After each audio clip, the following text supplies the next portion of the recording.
할렐루야!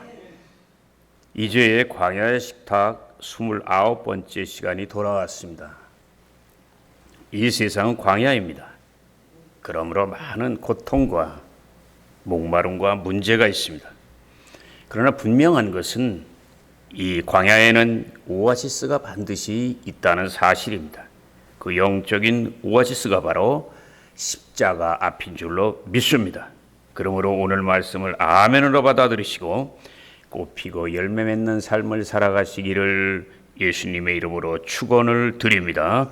이제 오늘 함께 은혜 나누실 말씀 사무엘상 18장 12절에서 14절입니다. 하나님의 말씀 사무엘상 18장 12절에서 14절 말씀입니다.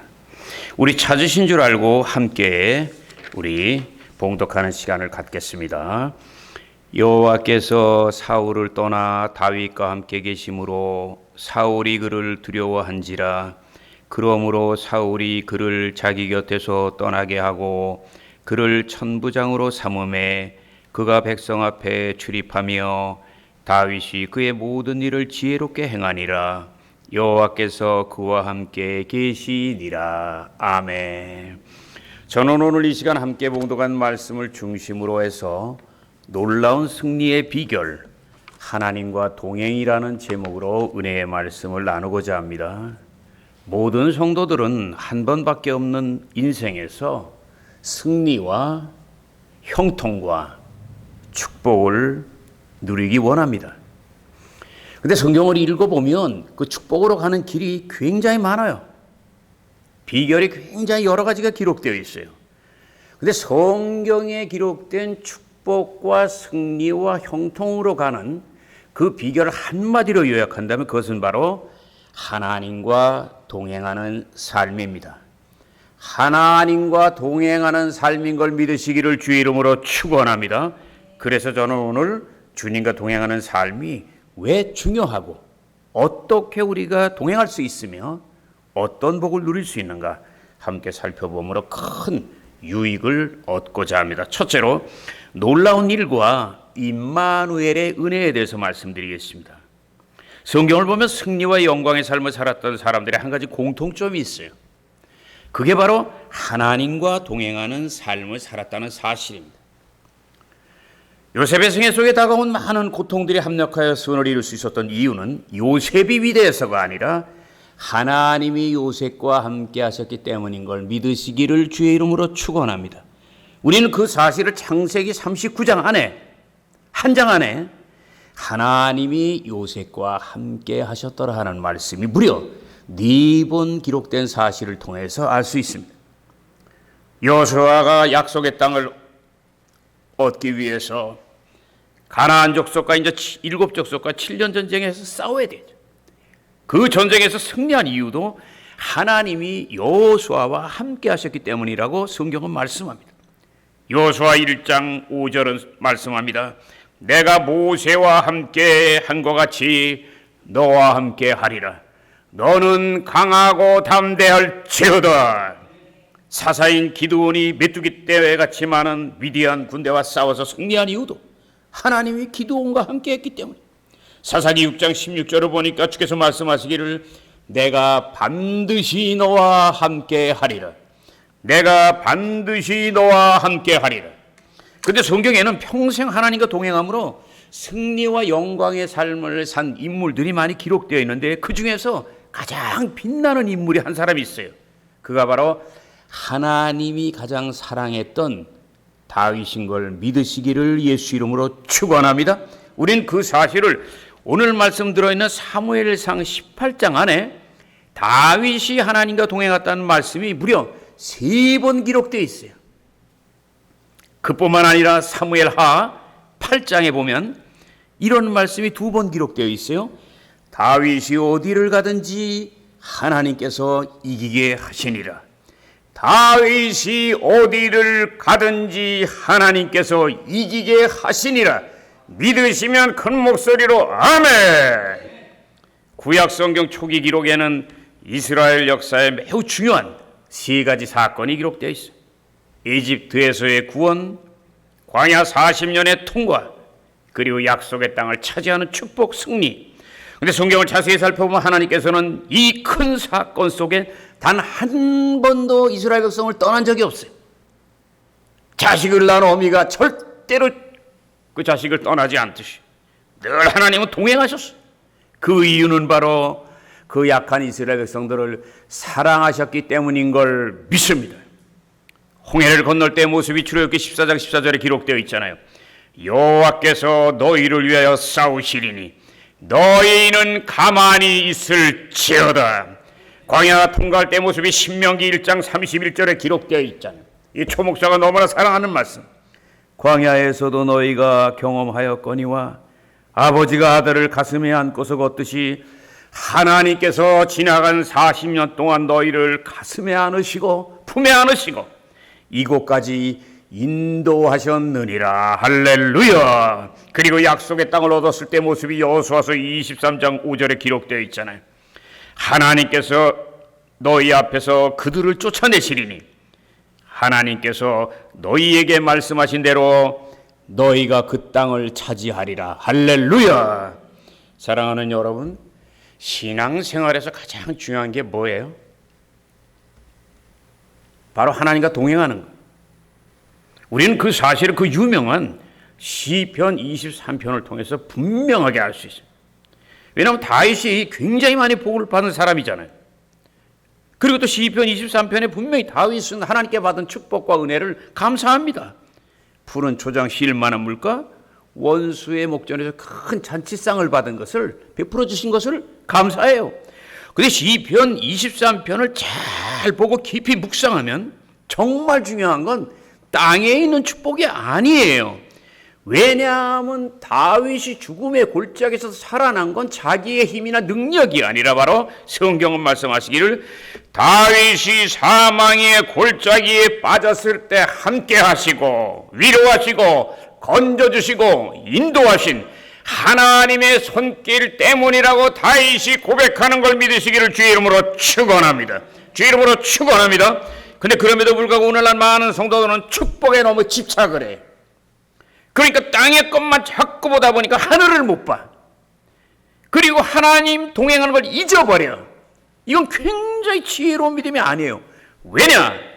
성경 전체의 말씀이나 시편 23편의 그 핵심 추원은 절대로 이 땅의 기름진 복이 아니라 바로 만극한 하나님의 은혜, 우리 하나님의 자녀와 평생을 동행하시는 그 신령한 은총인 것을 잊지 마시기를 주의 이름으로 축원합니다. 그걸 기억하는 게 첫사랑이고 그걸 기억하는 게 바로 영혼이 잘 되는 거야. 그때 하나님이 범사 땅의 것을 형통하게 하시겠다고 했으니 먼저 하나님의 나라와 의를 구하라는 그 말씀이 바로 많은 축복보다는 목자이신 하나님의 손길과 그 은총을 잊지 말라는 말씀인 걸 기억하고 시편 23편을 자기 맘대로 읽고 거꾸로 읽지 마시기를 예수 이름으로 축원합니다. 그럼 두 번째, 어떻게 하나님과 동행할 수 있나?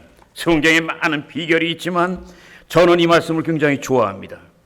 요한복음 8장 29절에 예수님이 그 비결을 말씀하셨어요. 나를 보내신 하나님이 나와 함께 계시도다. 나를 이 땅에 보내신 성부 하나님이 나와 함께 계시도다. 내가 항상 그분이 기뻐하시는 일을 행함으로 나를 혼자 두지 아니하였느니라. 따라하세요. 내가 항상 그분을 기뻐하시게 행함으로 주께서 나를 혼자 두지 않았느니라. 혼자 두지 않았다는 것이 바로 동행했다는 것이요, 예수님과 늘 동행한 성부 하나님이 그렇게 동행했던 이유는 예수님이 하나부터 열까지 하나님만을 기쁘게 해드렸던 것인 걸 믿으시기를 예수 이름으로 축원합니다.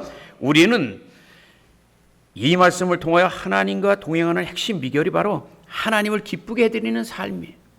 복을 받을 때 가장 중요한 게 달라고만 할 게 아니라 어떻게 하면 내 그 하나님의 은혜를, 그 하나님 베풀어 주신 축복을 감사하고 그 하나님 기뻐하는 뜻을 이루고 살 수 있을까, 그걸 살펴보는 거예요. 우리는 그 사실을 다윗의 믿음 세 가지를 통해서 알 수 있어요. 첫째는 겸손함입니다. 다윗은 사무엘상 18장 23절에서 고백합니다. 나는 가난하고 천한 사람입니다. 그런데 사실은 지금 다윗이 이 얘기할 때 가난하고 천한 사람이 아니에요. 왜 그러냐면 이미 사무엘상 16장에서 왕으로 기름 부음 받았어요. 그리고 적장 골리앗을 죽였어요. 그래서 이스라엘 사람들의 너무 많은 사랑을 받고 있어요. 근데 그럼에도 불구하고 다윗은 교만할 수 있는데 교만하지 않아요. 왜? 교만하면 하나님이 떠나는 걸 알고 있어요. 그래서 늘 겸손해요. 우린 다윗이 얼마나 겸손했는가 사무엘상 24장 14절 숨어있는 말씀, 이 놀라운 말씀을 통해서 알 수 있어요.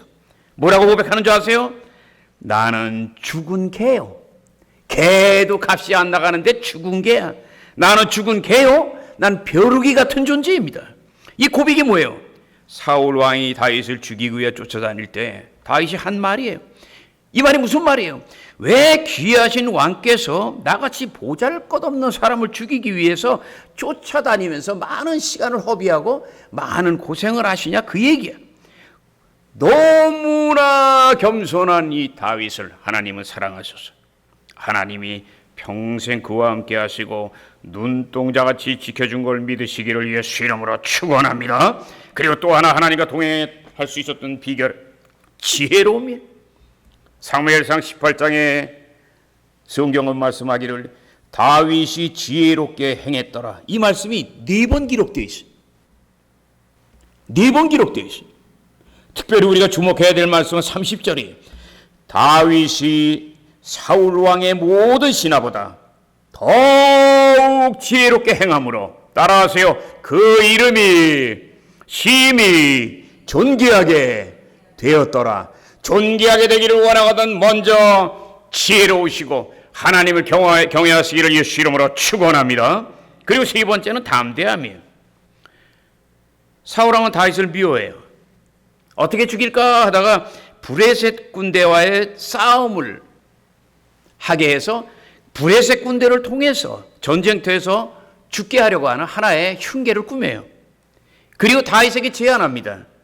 내가 만일 블레셋 사람과 싸워서 남자 100명을 죽인 다음에 그 양피를 베껴서 나한테 가져오면 나의 딸을 너에게 주겠다.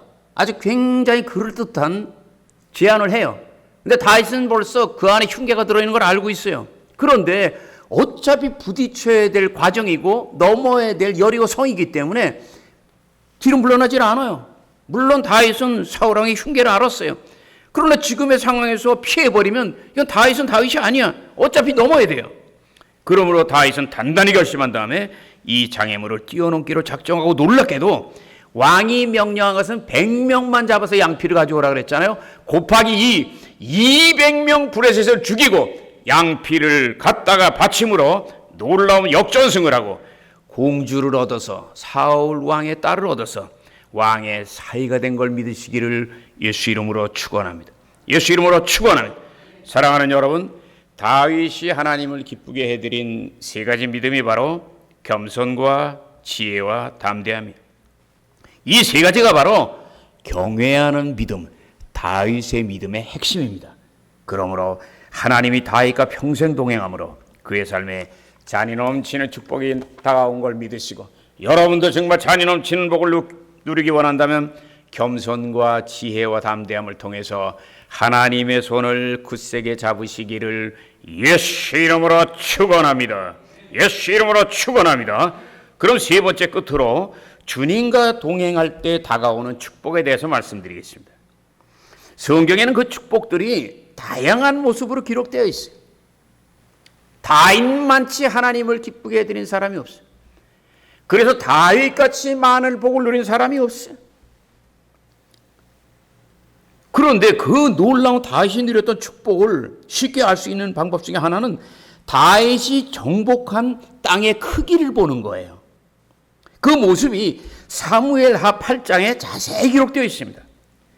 브레셋, 모압, 아람과 다메섹, 아말렉, 에돔, 여러 나라들을 다 치고 정복하고 그들에게서 조공을 받았어요. 근데 우리가 특별히 주목해야 될 국가가 있어요. 따라하세요. 소바, 하맛. 별로 알려지지 않은 이름이에요. 왜? 이 두 나라는 아람의 북쪽에 있는 작은 나라예요. 우리 옛날에 고구려 백제 신라 이렇게 나눠졌듯이. 근데 중요한 사실은 이 두 나라의 영향력이 유프라테스 강, 꼭 지금 오늘날 메소포타미아 지역인 이라크까지 미쳤다는 거예요. 우리는 그 사실을 사무엘하 8장 3절 말씀을 통해서 알 수 있어요. 따라하세요. 소바왕 하닷 에셀이 유프라테스 강에 갈 때에, 여기서 유프라테스 나오잖아요. 티그리스 유프라테스. 창세기에 나왔던, 지금 이 땅이 어디예요? 하나님이 인간을 처음 창조하고 아담과 하와를 머물게 했던 에덴의 동산인 걸 믿으시면 한 손 들고 아멘. 그럼 하나님은 얼마나 큰 땅을 약속했냐고. 근데 이스라엘 역사 중에 이 땅 누린 영적인 관계의 토대양은 다윗밖에 없어요. 하나님이 인간을 창조하고 말씀했잖아. 생육하고 번성하고 충만하고 정복하고 다스리라고. 정복하고 다스리라고 했어요. 근데 하나님은 100을 약속했는데 많은 사람도 오늘날 자기가 원하는 거 복 받으면 5% 정도 복 받고 그때부터 기도 안 해. 10% 정도 형통하면 늘어져. 20% 정도 복 받으면 안 해. 근데 다윗은 100% 하나님이 약속한 걸 다 누렸어요. 우리는 그 사실을 성경을 통해서 알 수 있어요. 이 놀라운 하나님이 약속한 넓은 땅은 원래 하나님께서 아브라함에게 창세기 15장 18절에 약속하신 땅이에요. 하나님이 약속하신 땅의 크기를 우리는 알아야 돼요. 아브라함에겐 약속했는데 그 넓은 땅이 어디서 정확히 나오냐면 여호수아서 1장 4절에 나와요. 동쪽으로는 유프라테스 강, 서쪽으로는 지중해, 남쪽으로는 신광야, 북쪽으로는 레바논 산맥이에요. 이게 하나님이 주신 땅이야.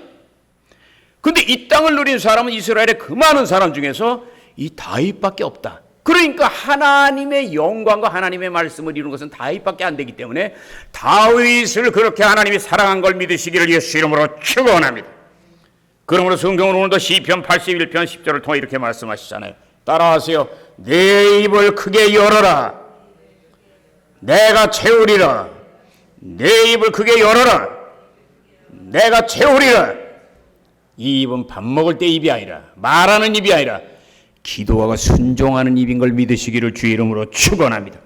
그래서 우리는 더욱 겸손과 지혜와 담대함에 힘쓰므로 더욱더 우리의 믿음의 그릇을 먼저 크게 해야 돼. 그때 하나님이 잔이 넘치게 채우는 걸 믿으시고 하나님을 더 기쁘게 해드리기 위하여 최선을 다하는 저와 여러분 되시기를 예수님의 이름으로 축원합니다. 세계적인 백과사전인 브리테니커를 보면 우리가 좀 들어서 알고 있는 비옥한 초생딸이라는 말이 기록되어 있어요. 이 말은 그 미국의 동양학자인 제임스 브리스테드가 처음 사용한 말이에요. 그래서 유명해진 거예요. 그 내용이 뭐냐면 세계 문명이 시작된 메소포타미아 문명. 아까 말씀드렸죠. 바로 메소포타미아라는 뜻이 내가 알기로는 두 강이 합친다는 거예요. 그 두 강이 바로 티그리스 유프라테스 강이에요. 바로 창세기에 있었고 다윗이 이렇게 지금 정복한 바로 메소포타미아 문명과 지중해 문명, 이 두 가지 문명이 세계 문명을 시작했잖아요. 근데 그 지역이 이렇게 자세히 보면 마치 초생딸 같이 생긴 비옥한 땅이라고 해서 이름을 비옥한 초생딸이라고 했어요. 따라하세요. 비옥한 초생딸. 근데 놀라운 사실은 비옥한 초생딸 지역이 다윗이 정복했던 땅과 거의 일치한다는 거예요. 다시 말하면 그리스 로마 문명의 기초가 됐던 그 국가들과 일치하는 거예요. 에집트, 바벨론, 아수르, 피니키아. 그러므로 우리는 놀라운 사실을 발견할 수 있어요. 그 두 가지가 뭔지 아세요? 세계의 역사와 성경의 말씀은 일치한다. 따라하세요. 세계 역사와 성경 말씀은 일치한다. 인지하시면 아멘. 그리고 또 하나는 세계 역사를 이끌어가는 건 어떤 왕이 아니에요. 알렉산더도 아니고 시저도 아니야. 바로 세상 만물을 창조하신 하나님인 걸 여러분 다시 한번 믿으시고 그 하나님을 기쁘게 해드리기를 힘써 하나님이 성경에 약속한 이 모든 복을 다 누리는 내 잔이 넘치나이다 다윗처럼 고백하는 복된 여러분 되시기를 예수 이름으로 축원합니다. 여호수아와 같이 강하고 담대하게 약속의 땅을 차지할지어다. 요셉처럼 죽음을 존귀함으로 바꿀지어다.